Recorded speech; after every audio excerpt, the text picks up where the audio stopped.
pekerjaan Tuhan adalah pekerjaan rohani ya. Kita hanya bisa menjangkau, kita hanya bisa menyelesaikan target-target dalam pekerjaan Tuhan itu dengan kerohanian. Ya. Bukan dengan akal-akalan, bukan dengan cara menjalin massa, menjelekkan satu dengan yang lain. Mari kita dengan berdoa dan berpuasa. Ya. Supaya kita dapat melihat iman yang dikuatkan. Target utama kita itu surga. Saya selalu katakan ya, target kita itu adalah surga. Itu yang harus kita capai. Kalau kita targetnya tidak capai, maka kita sedang berdosa. Kiri kanan ya. Jika dosa telah merusak kita, apakah kita masih dapat memilih antara yang baik dan jahat? Kalau kebebasan memilih diberikan kepada kita, dapatkah kita memilih yang baik? Terus terang, dari dalam diri kita, jawabannya tidak bisa. Impossible. Dari sononya kita ini sudah berdosa, dilahirkan berdosa, ujung-ujungnya akan menghadap penghukuman. Kita adalah orang-orang Ethiopia atau Indonesia atau apapun yang tidak dapat merubah kulit kita tidak dapat memilih yang baik. Ya, itulah sebabnya hanya oleh kuasa Yesus, hanya oleh Yesus sajalah yang telah datang.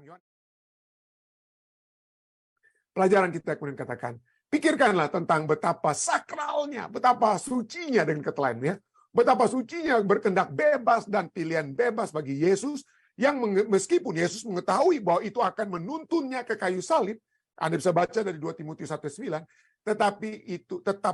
tetapi walaupun itu apa? Dia harus mati, tapi dia tetap saja apa? Memberi kita kehendak apa? Memberi kepada kita kehendak bebas. Apakah yang seharusnya hal ini katakan kepada kita mengenai betapa kita harus berhati-hati dalam menggunakan karunia yang sakral namun sangat berharga ini. Ya, kita sering mendengar bagaimana nilai daripada freedom tersebut. Ya, itulah kita akan mencoba membahas pada saat ini tentang kebebasan untuk apa? Memilih. Kenapa? Karena Tuhan memberikan kepada kita kebebasan. Ya, freedom. Ada satu state di Amerika Serikat. Banyak saudara-saudari kita yang mungkin ikut acara ini juga berada dari negara bagian di Amerika Serikat yang mana yaitu negara bagian New Hampshire ya. Moto negara bagian ini adalah live free, hidup bebas atau mati. Waduh. Jadi dengan kata lain mereka lebih memilih, kalau kita tidak dapat memiliki kebebasan, maka kita lebih baik mati saja. Jadi ini bukan hanya di pada saat Anda masuk ke New Hampshire, Anda akan lihat tanda-tanda ini. Setiap plat nomor mobil di New Hampshire itu semua ditulis. Jadi setiap orang dari waktu ke waktu itu diindoktrinisasi atau melihat kita harus hidup bebas atau mati. Ya, dengan kata lain, karena kita lihat ya mungkin kalau ya cerita-cerita seperti Romeo dan Juliet atau Siti Nurbaya atau apalah ya, di mana orang-orang yang dipaksakan untuk menikah dengan pria atau wanita yang bukan yang dicintai, akhirnya memilih untuk mati seperti Romeo dan Juliet ya. Memilih minum racun daripada apa? Dipaksakan, daripada kebebasan mereka itu apa? Tidak dimiliki. Nah, sesungguhnya ya saya boleh katakan, bukan saya bilang apa ya, tapi ya kehidupan yang bebas ya, pilihan untuk bebas ini bukan hanya di New Hampshire. Jadi ini tidak boleh dengan kata lain ya. Tidak boleh hanya diklaim oleh orang-orang New Hampshire. Di mana saja di Amerika Serikat ini moto orang-orang Amerika adalah kebangsaan, freedom. Tidak ada pilihan lain selain kebebasan tersebut. Dengan kata lain, karena inilah konstitusi di Amerika Serikat ya. Pada saat Declaration of Independence, ada deklarasi kemerdekaan dari Inggris ya, dari yang dikemukakan yang ditulis oleh Thomas Jefferson. Dia menuliskan bahwa ini adalah merupakan hak mendasar. Kebebasan itu adalah hak mendasar dari setiap umat di Amerika Serikat. Bukan hanya orang di New Hampshire, dengan kata lain ya. Dalam Declaration of Independence dikatakan apa? Kita memegang kebenaran yang jelas ini. Bahwa seluruh umat manusia diciptakan sederajat. Dan dikaruniai oleh penciptanya dengan hak-hak yang tidak dapat disangkal. Jadi kita semua diberikan. Hak apa itu yang tidak dapat disangkal itu? Yaitu apa? Dan bahwa di antara hak-hak itu adalah kehidupan, kemerdekaan, ya, liberty, ya, freedom, dan upaya untuk mengejar kebahagiaan. Jadi tidak heran, lagu kebangsaan Amerika Serikat saja berbicara tentang apa? Land of the free, home of the brave. Jadi kebebasan itu. Waduh, jadi Tidak heran orang bisa bebas mengekspresikan diri mereka apa saja, ya. Mereka bisa bikin kalau Anda mau berpakaian yang di Indonesia, kok orang ini kok pakaiannya begitu, nggak ada masalah di Amerika Serikat dengan kata bebas, ya, bebas kan adanya kebebasan yang ada di situ. Dan tidak heran, ya ada penyanyi rock di tahun 70-an ya yang bernama Janis Lee Joplin ya. Dia memiliki satu lagu ya, dan lagunya berjudul apa ya? Yang lagunya tentang kebebasan itu dia katakan apa?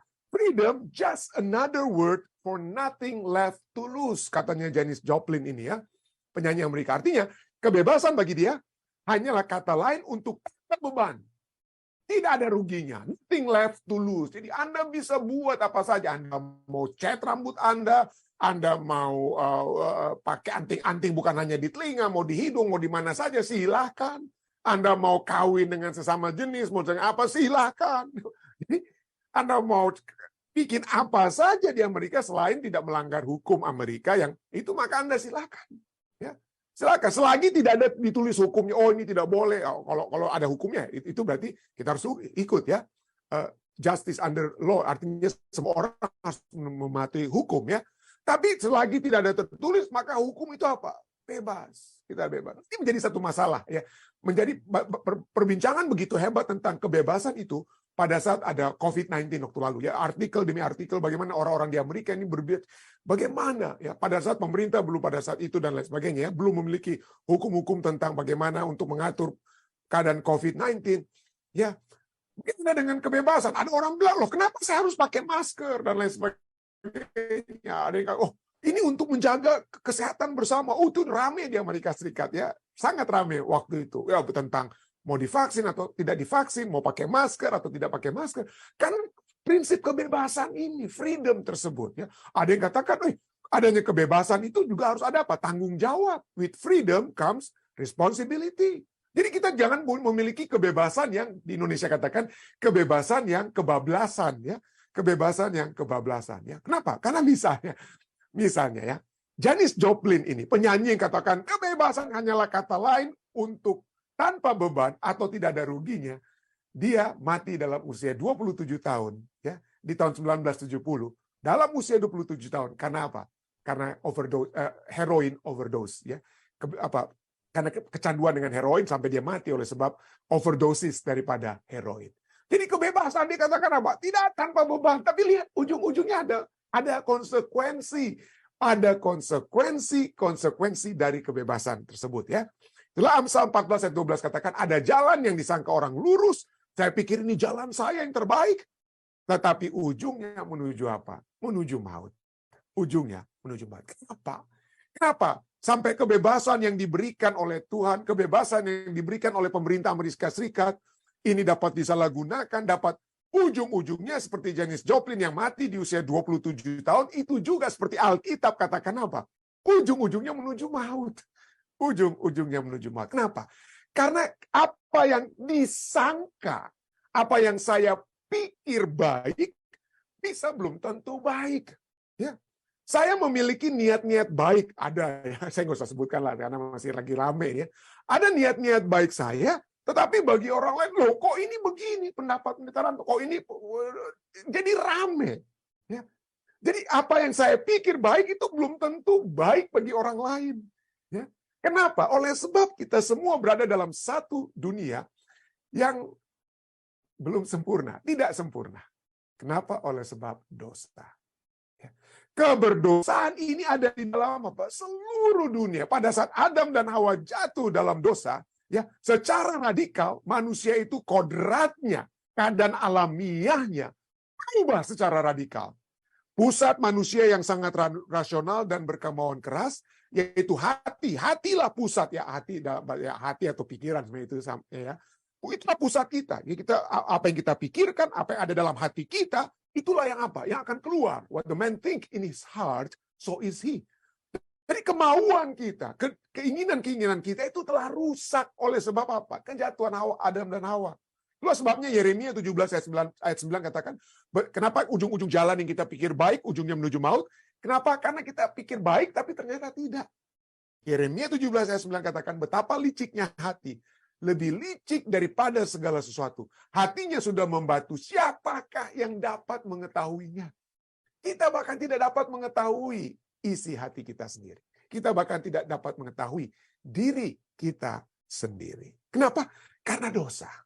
Keberdosaan seluruh umat manusia. Roma 5:12, sama seperti dosa telah masuk ke dalam dunia oleh sebab satu orang, Adam dan Hawa ya, atau Hawa ya, dan oleh Adam ya, dalam kasus ini Adam ya, dan oleh dosa itu juga maut, dosa menyebabkan maut, demikianlah maut itu telah menjalar kepada semua orang, karena semua orang, siapapun ya, telah berbuat dosa, termasuk Nuh, Abraham, ya, apapun telah berbuat dosa.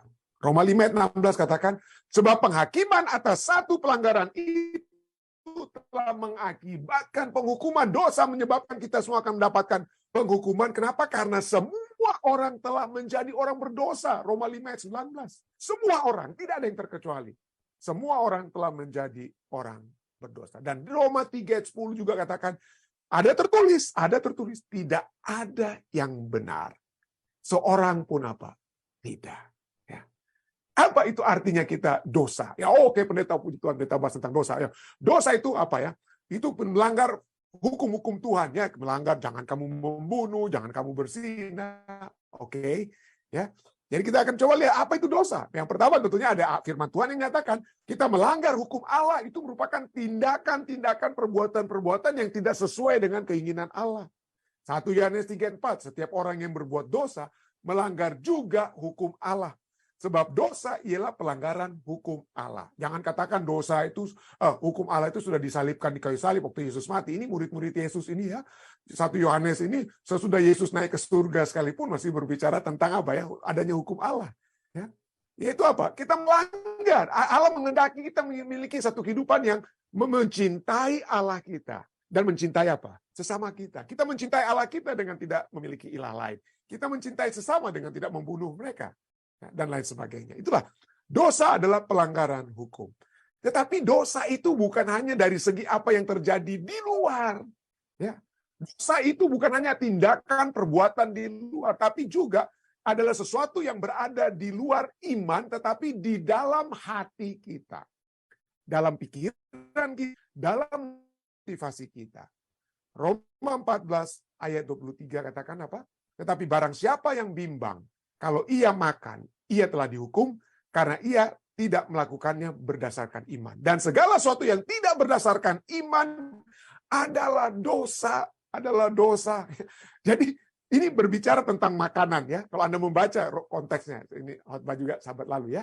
Roma 14 ini dan seluruh chapter itu berbicara tentang umat-umat Kristen Yahudi yang ada di Roma yang bersitegang dengan Rasul Paulus karena berbicara tentang apa? Adanya orang-orang Kristen dari Yahudi dan orang-orang Kristen dari kekafiran. Ya, orang-orang Kristen dari luar, bukan orang Yahudi.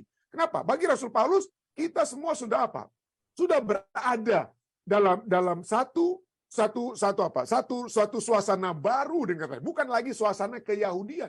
Orang Yahudi itu sangat keras dengan makanan. Kalau makanan kita misalnya diatur makanan terus diolah, makanan itu diolah oleh orang-orang kafir yang dianggap tidak memiliki kesucian dalam arti dalam mengolah makanan ya, tidak mencuci tangan secara seremonial, secara seremoni, maka itu makanan itu sekalipun ini bukan berbicara tentang binatang haram atau binatang halal. Ini berbicara tentang binatang-binatang halal yang dapat menjadi apa? Makanan. Kenapa? Karena di Alkitab tidak pernah berbicara tentang binatang haram untuk dijadikan makanan. Jadi ini konteksnya orang Yahudi sudah tahu mana yang boleh, mana yang tidak boleh. Orang Kristen juga sama hal yang sama. Tapi masalahnya bukan tentang binatang haram atau halal. Ini berbicara tentang cara pengolahan makanan. Jadi banyak, kalau Anda baca Roma 14, orang-orang kan, karena mereka tidak mau makan daging yang dijual di pasar. Orang di pasar itu mungkin orang Yahudi itu harus darahnya itu semua sudah habis, tidak boleh ada lemak dan lain sebagainya. Jadi mereka tidak merasa suci kalau orang Yahudi Kristen membeli daging yang dari mana? Yang dari pasar, sehingga mereka hanya makan sayur-sayuran. Rasul Paulus katakan, kalau kamu mau makan sayuran silakan. Tapi kita tidak lagi apa? lagi harus mengikuti seremoni upacara penyucian. Orang Yahudi di zaman Yesus untuk menyucikan tangan mereka sebelum makan harus apa? Celupkan tangan mereka di air, bukan supaya kayak kita pakai sabun, enggak, cuma celup. Supaya katakan apa? Oh, ini supaya tangan kita ini jadi suci. Jangan sampai waktu kita jalan ke tempat makan tersebut kita bersentuhan dengan orang kafir. Kita bersentuhan saja, kita bersentuhan dengan mereka, kita sudah jadi tidak suci lagi, kita sudah jadi haram. Harus celupkan tangan di air. Jadi Rasul Paulus katakan, jangan bimbang. Ya. Jangan pikirkan lagi. Kalau kamu mau makan, makan saja. Itu tidak ada, ya. Tidak ada masalahnya. Tapi kalau kamu bimbang, maka kamu tidak memiliki iman yang kuat. Dan yang tidak memiliki iman, yang tidak berdasarkan iman, yang tidak berdasarkan ada hal yang dari dalam, itulah yang apa? Itu adalah dosa. Apa maksudnya ini? Nanti kita lihat bahwa seringkali kita melihat dosa itu hanya dari tindakan-tindakan luar. Kita tidak melihat dosa itu dari dalam diri kita, dari dalam motivasi kita. Apakah motivasi saya, pikiran saya adalah sesuai dengan pikiran Tuhan? Apakah motivasi saya ini sesuai dengan kehendak Tuhan dalam diri saya? Adakah saya dengan kata lain, sebelum melakukan apa saja, sudah terlebih dahulu berhubungan dengan Tuhan? Itulah. Jadi kalau kita tidak berdasarkan iman, tidak berdasarkan satu hubungan dengan Tuhan, apapun yang kita lakukan di luar itu bisa menjadi apa? Salah. Ada hal-hal yang dianggap baik, yang tidak berdosa, tetapi Anda melakukannya dengan motivasi supaya orang lihat Anda, supaya orang puji Anda. Waduh, pendeta Rantung itu berkhotbah dia tiap malam. Waduh, tapi dalam hati saya bilang, waduh, ini lihat siapa yang lebih jago nih dari siapa saja. Karena itu motivasi saya sedang melakukan hal yang baik, tapi motivasi saya bukan berdasarkan iman kepada Tuhan, tetapi kepada diri saya sendiri. Maka saya sudah berdosa, walaupun saya tidak membunuh, walaupun saya tidak bersinah. Ya. Tapi kalau motivasi pikiran saya itu jauh dari Tuhan, jauh dari iman, itu juga dosa. Ya, itu juga adalah dosa. Itulah sebabnya satu tulisan menarik ditulis oleh George Knight, saya sudah bagikan sahabat lalu ya, George Knight, teologian Advent ya, dia menulis bahwa ada dua tentang dosa, yaitu dosa, kita melihat dosa dari sudut kuantitatif, dari sudut jumlah yang kelihatan di luar. Oh, kita bisa hitung, oh saya tidak berdosa karena saya tidak membunuh, saya tidak bersinah, saya tidak mencuri, saya tidak ini, saya tidak itu. Jadi quantitative view. Apa masalahnya dengan quantitative view? Ya, pandangan kuantitatif, hitung-hitungan tentang dosa hampir selalu mengarah pada apa?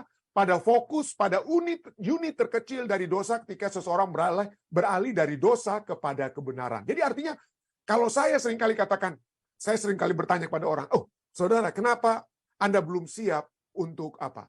Untuk dibaptiskan?" Dia kan katakan, "Aduh, pendeta, masih ada satu dosa yang saya belum selesaikan, ya. Dosa-dosa lain saya sudah apa? Saya sudah berhasil kalahkan. Dosa-dosa terkecil, unit terkecil saya sudah berhasil menangkan. Tapi ini ada satu lagi, pendeta, dosa saya lagi bergumul." Itulah quantitative view, pandangan kuantitatif tentang dosa. Ada yang dosa besar, ada yang dosa kecil, mana yang sudah bisa membawa kita untuk dibenarkan, mana yang belum. Ya.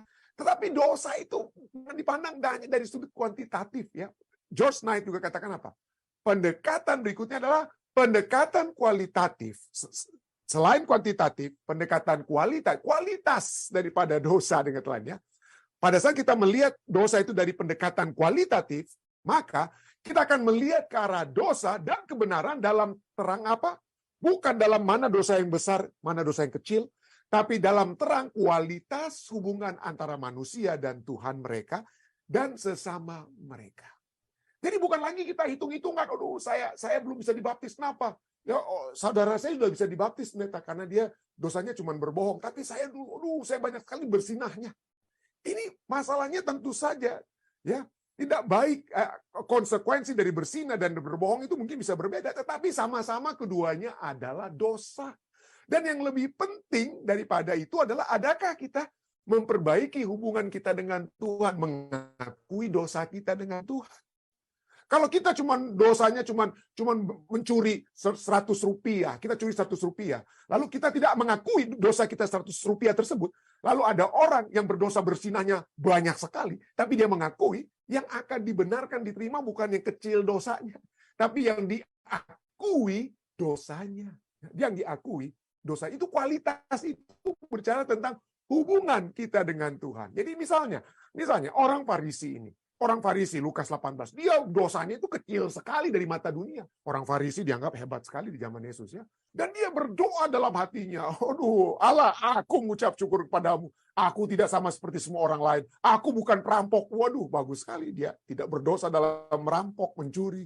Bukan orang lalim, bukan penjina. Dia tidak melanggar hukum ketujuh. Bukan seperti pemungut cukai ini. Aku berpuasa 2 kali seminggu.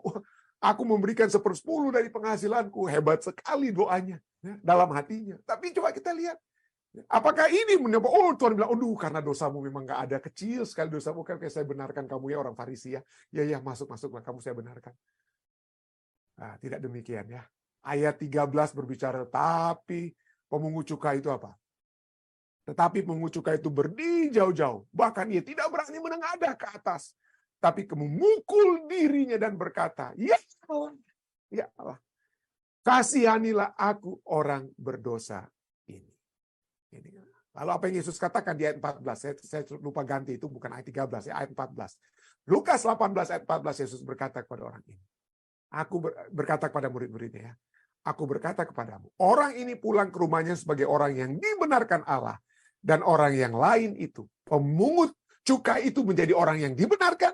Orang yang lain, yaitu si orang Farisi yang dosanya kecil di mata manusia, tidak dibenarkan. Tidak dibenarkan. Jadi marilah kita melihat bahwa dosa itu, seperti ayat ini katakan apa? Segala sesuatu yang tidak berdasarkan iman adalah dosa. Mungkin saya saat ini tidak bersinar, saya tidak sedang merampok, saya tidak sedang membunuh, tetapi saya sedang memiliki keangkuhan hidup. Lihat dong ini, siapa nih saya nih. Kalau itu tidak berdasarkan iman, maka saya telah berdosa. Pada saat saya melakukan hal-hal untuk keegoisan saya pikir, waduh saya yang harus menjadi pemimpin dan lain sebagainya. Kehendak Tuhan, gantinya kita berdoa, berpuasa untuk melihat kehendak Tuhan. Tapi saya bilang, oh kehendak saya harus menjadi ini dan itu. Saya harus dapat jabatan ini, saya harus dapatkan jabatan itu. Kalau itu yang kita lakukan, kalau itu yang saya lakukan, maka saya sedang tidak berdasarkan iman, dan itu adalah dosa. Ya. Dosa, ya. Dosa menurut di bahasa Grekanya ya, bahasa Yunani adalah hamartia ya. Artinya missing the mark. Missing the mark, tidak mencapai target. Target kita yang sesungguhnya adalah apa ya? Mengetahui kehendak Tuhan. Kita mengetahui kehendak Tuhan. Ya. Itu yang target kita. Kita memiliki hubungan dengan Tuhan. Itu target kita. Memiliki iman kepada Tuhan. Tetapi kita missing the mark. Dosa kita apa? Oh, kepentingan diri sendiri. Ya, korupsi, keangkuhan hidup, keduniawian, dan lain sebagainya. Akhirnya, panah itu tidak capai tujuannya untuk hubungan yang baik dengan Tuhan. Panah itu larinya kiri kanan. Ya. Ke perkara-perkara duniawi, siapa yang jadi pemimpin, siapa yang jadi lebih hebat di antara kita di jemaat dan lain sebagainya dan lain sebagainya. Itulah sebabnya dosa ya, itu mulainya dari dalam hati, Saudara. Iniquity, bahasa lain daripada dosa di Perjanjian Baru adalah iniquity, in dalam, inside perversity, crookedness of our heart, dari dalam hati kita. Itulah sebabnya Yakobus 1 ayat 14-15 katakan bahwa tiap-tiap orang dicobai oleh keinginannya sendiri. Karena ia diseret dan dipikat oleh keinginan tersebut. Dan apabila keinginan itu telah dibuahi, maka keinginan itu melahirkan apa? Melahirkan dosa. Tidak heran Yesus berkata dalam Matius 5:28, Aku berkata kepadamu, setiap orang yang memandang perempuan serta menginginkannya, sudah berzina, sudah bertindak, sudah berdosa dengan dia di dalam hatinya.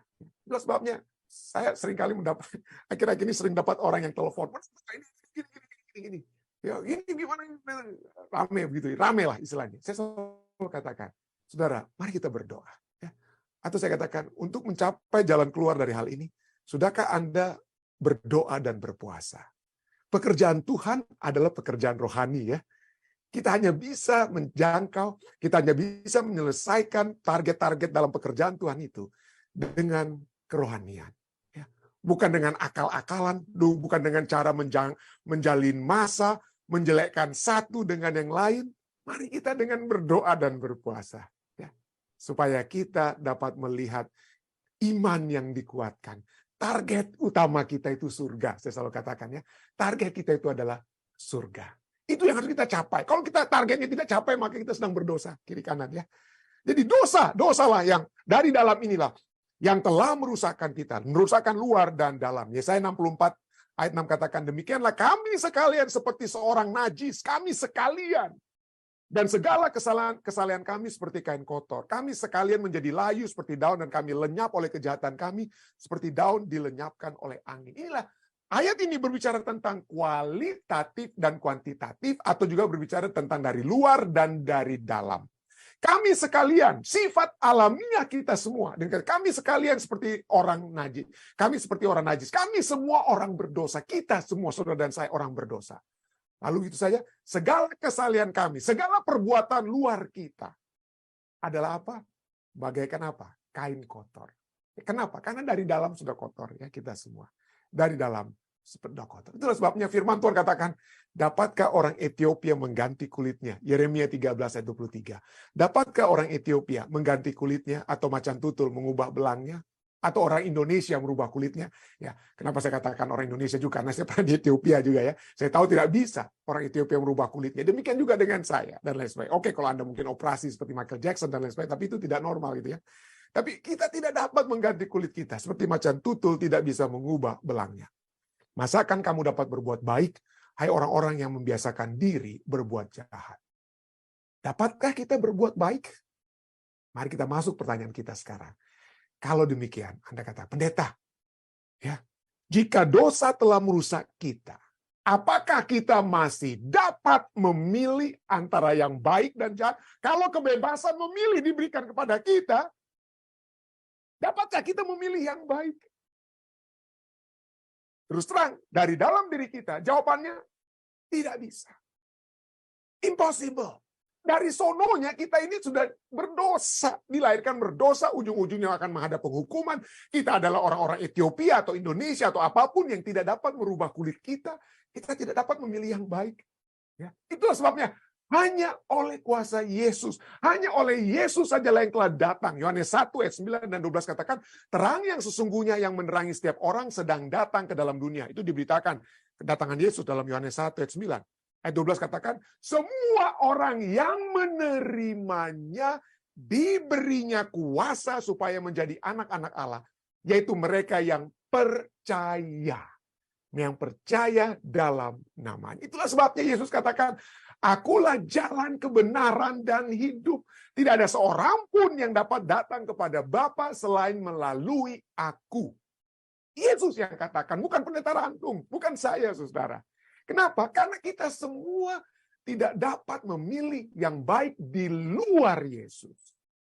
Hanya kalau Yesus yang menjadikan kemauan kita dimaukan dan kemampuan kita diberikan untuk memilih yang baik, hanya oleh kuasa Roh Kudus. Hanya Roh Kudus yang dapat merubah kulit orang Indonesia, kulit orang Ethiopia, kulit orang Amerika untuk berubah. Tanpa Roh Kudus, saudara dan saya tidak dapat apa? Berubah. Tidak dapat berubah. Itulah sebabnya Rasul Paulus berkata, Rasul Paulus ini ya, ini bukan orang sembarangan.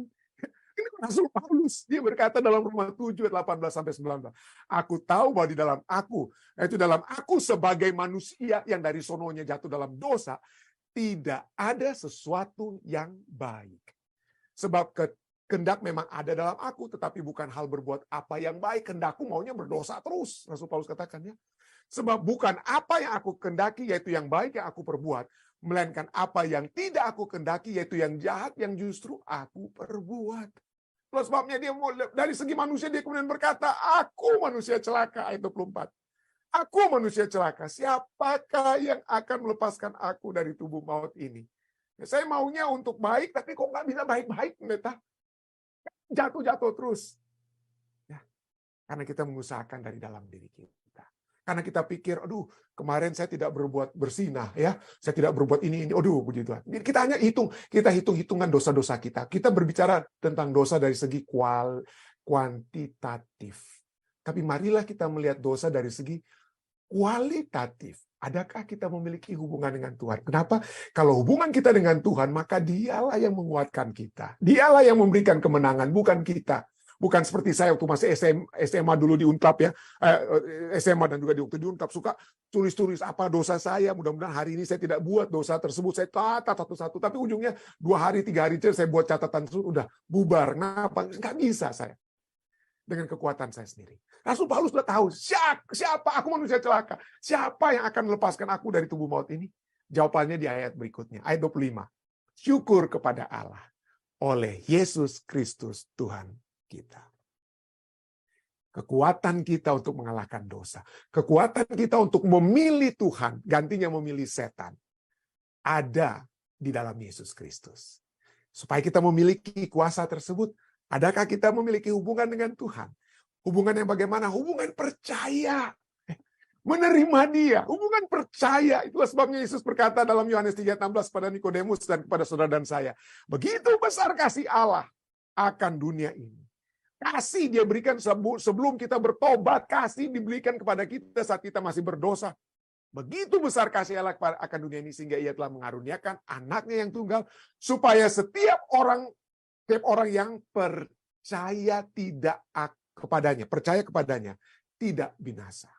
Kalau saudara dan saya lebih percaya pada diri kita sendiri, kita mau akal-akalan kita sendiri, kita mau teknik-teknik kita sendiri, tapi kita tidak percayakan kehidupan kita, masa depan kita, jalan-jalan kita kepadanya, kita berada di luar iman. Dan kalau kita berada di luar iman, firman Tuhan yang katakan binasa. Tapi kepada kita, mari kita lihat. Marilah kita percaya. Marilah kita terus memiliki iman. Marilah kita memiliki iman. Iman tumbuh dari pendengaran akan firman Tuhan. Iman tumbuh dari perenungan akan firman Tuhan. Iman tumbuh pada saat kita apa? Pada saat kita mempraktekkan firman Tuhan. Membagikan firman Tuhan kepada sesama. Pada saat kita selalu berhubungan dengan Tuhan secara kualitatif. Bukan kuantitatif. Ya. Secara kualitas hubungan kita dengan Tuhan. Maka pada saat hubungan percaya itu menjadi bagian kita, kita tidak akan binasa, melainkan beroleh hidup yang kekal. Saya bawa ini dalam nama Yesus. Amin.